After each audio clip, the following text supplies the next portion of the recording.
যে কথাটা আগের বুলেটিনে আমি আপনাকে বলছিলাম যে গত ৪-৫ বছর বা গত কয়েক বছর ধরে আমরা দেখছিলাম যে বাংলার বাইরে পশ্চিমবঙ্গ ভারতের অন্যান্য রাজ্যগুলোতে যে বাঙালিদের একটা হ্যারাসমেন্টের শিকার হতে হচ্ছে বা বাঙালি হলেই বাংলাদেশের ভেতরে পুশিনের একটা প্রবণতা আমরা বিজেপি সরকারের মধ্যে দেখেছি। এখন পশ্চিমবঙ্গ যেহেতু বাংলাদেশের একেবারেই সীমান্তবর্তী একটা রাজ্য, এখন এখানে যদি বিজেপি জয়ী হয় এই ধরনের আশঙ্কা আসলে বাংলাদেশের জন্য আরও কত বেড়ে যাচ্ছে, আপনার কি মনে হয়?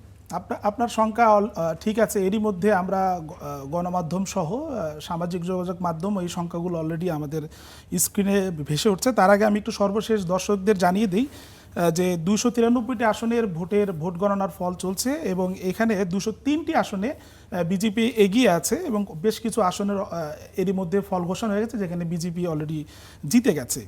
এবং বিজেপির মূলত ম্যাজিক ফিগার অর্থাৎ সরকার গঠনের জন্য দরকার পড়বে 147টি আসন, যেহেতু একটি আসনের ফল তার ভোট 21 মে হবে, সেই জন্য এই 293-র ভেতরে 147টি আসন পেলেই সে সরকার গঠন করবে।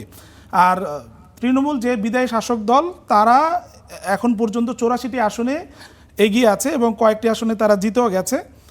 আর রাজ্যের কংগ্রেসের যে প্রধান তিনি অধীর রঞ্জন, তিনি তার যে আসন সে আসনে তিনি হেরে গেছেন। যে প্রশ্ন আপনি করলেন সে প্রশ্নে আসি। এইটা যে মোটা সংখ্যার আরেকটা বড় কারণ, সেই কারণ হচ্ছে যে আমরা আসামের ক্ষেত্রে দেখি, আসামে ব্যাপকভাবে মুসলমান যারা ছিলেন তাদেরকে নানানভাবে হেনস্থার শিকার হতে হয়েছে এবং সাথে সাথে আসামের বাঙালিদেরকে বাংলাদেশি বলে চালিয়ে দেওয়া হচ্ছে। এমনকি তাদেরকে ধরে ধরে পুষণের চেষ্টা হচ্ছে এবং একটি সাক্ষাৎকারে আসামের মুখ্যমন্ত্রী সরাসরি বললেন যে বাংলাদেশের সাথে ভারতের সম্পর্ক যেন ভালো না হয় এটা তিনি দোয়া করেন। এর কারণ হচ্ছে যদি ভালো হয়ে যায় তাহলে তার এই অপকর্মটা তিনি চালাতে পারেন না। তখন বিএসএফ বিজেপি তারা একটা ভালো অবস্থানে থাকে, তখন এটা করতে পারেন না।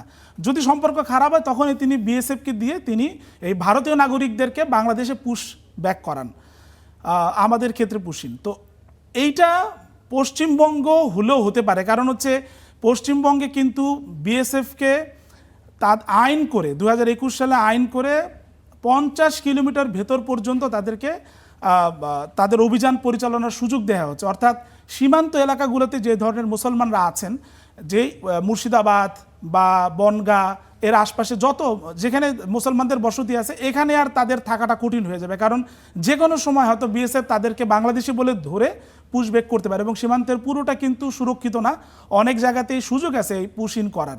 তো সেইটা হয়তো করতে পারে। এবং আমরা একটু আগেও যেটা বলছিলাম যে সরাসরি শুভেন্দু ভোটের প্রচারে যেমন বলেছেন, এখনও বলছেন যে তাকে ভোট দিয়েছেন হিন্দুরা এবং মুসলিমরা ভোট দিয়েছেন তৃণমূলকে। তো তৃণমূলকে যেহেতু ভোট দিয়েছেন, উনি আসলে মুসলিমদের ভোট ওইভাবে উনি প্রত্যাশা করেননি এবং ওনাদের যে ছক, ওনারা বারবার বলছিলেন যে হিন্দু ভোট যদি একসাথে তাদেরকে ভোট দেয়, পুরো ভারত জুড়েই তাদের এই হিন্দুত্ববাদী যে চিন্তাভাবনা, হিন্দুত্ববাদী যে ছক, সেই ছকটা বারবারই পশ্চিম বাংলায় এসে এটা আর কাজ করছিল না। কিন্তু এবার যেটা হয়েছে এসআইআর এর মাধ্যমে এইটা তারা সেটা করলো যে 90 লাখ ভোটারকে বাদ দেওয়া হলো এবং সেই ভোটের যারা বড় অংশই হচ্ছে তারা ছক করে দেখলো যে এই 90 লাখ ভোটার যদি আমরা বাদ দিই তাহলে যেখানে হাড্ডাহাড্ডি লড়াই ছিল সেখানে তো জিতবই, যেখানে হাড্ডাহাড্ডি লড়াই নেই সেখানে হাড্ডাহাড্ডি লড়াই চলে যাব এবং আনুষঙ্গিক অন্যান্য ইস্যু নিয়ে হয়তো আমরা যেতে পারবো। আরেকটা শঙ্কার কারণ ভারতের ভেতরে হচ্ছে, সেটা হচ্ছে যে 3টি রাজ্যে কখনোই বিজেপি ভালো করতে পারেনি। এর মধ্যে পশ্চিমবাংলা যেটা হয়তো ভালো করছে, আর তামিলনাড়ু এবং কেরালা, যেই ওই দুটি রাজ্যতে কিন্তু আজকে বিধানসভা ভোট গণনা চলছে এবং সেখানে তামিলনাড়ুতে আমরা দেখলাম যে সুপারস্টার বিজয়ের দল তিনি সংখ্যাগরিষ্ঠ না পেলেও তিনি এককভাবে সবচেয়ে বেশি আসন পেতে যাচ্ছেন। আর কেরালাতে হচ্ছে কংগ্রেস নেতৃত্বাধীন যে জোট সেটা হয়তো জিতে যাচ্ছে।